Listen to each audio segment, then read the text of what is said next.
Are we alone in the universe? Or are there other intelligent beings looking up into their night sky from very different worlds and asking the same kind of question? Are there civilizations more advanced than ours? Civilizations that have achieved interstellar communication and have established a network of linked societies throughout our galaxy? These are some of the questions to which our species is perhaps the most uncertain about. We have been looking at interstellar life for decades, but we haven't found one yet.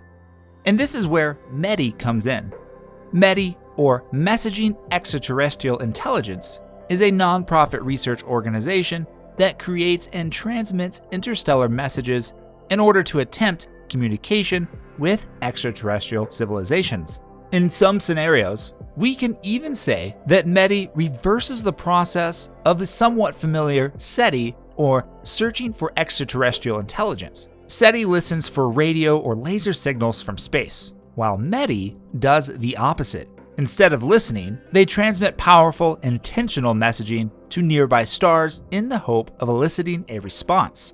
Dr. Douglas Vakach, the president of METI, says that there are, in fact, a lot of other civilizations out there, but they are doing exactly what we are. They have these robust SETI programs and everyone is listening, but no one is saying hello, and hence this is our effort to join the galactic conversation.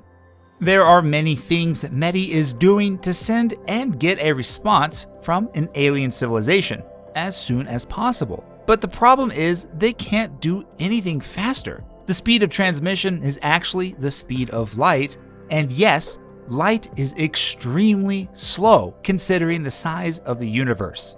As an example, take a look at this. This is the message that was being sent into space in 1974.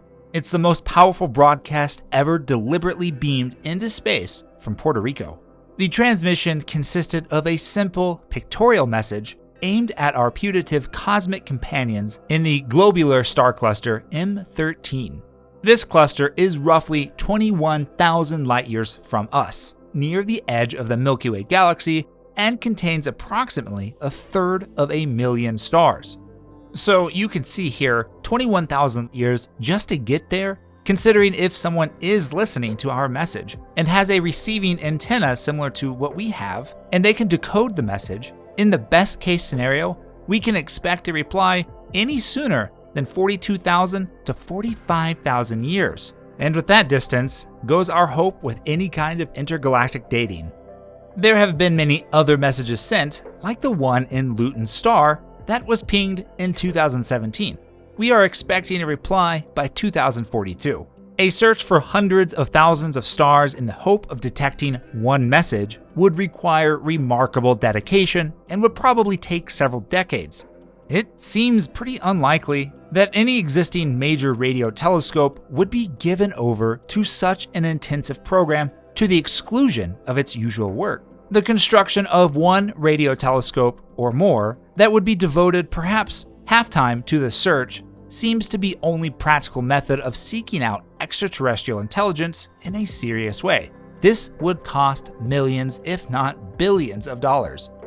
Now, is there any risk attached to any of this? Well, probably not. If we project our own level of radio technology forwards just about 200 or 300 years, we will have the ability to detect the BBC as it's streaming out at the speed of light, out to a distance of about 500 light years.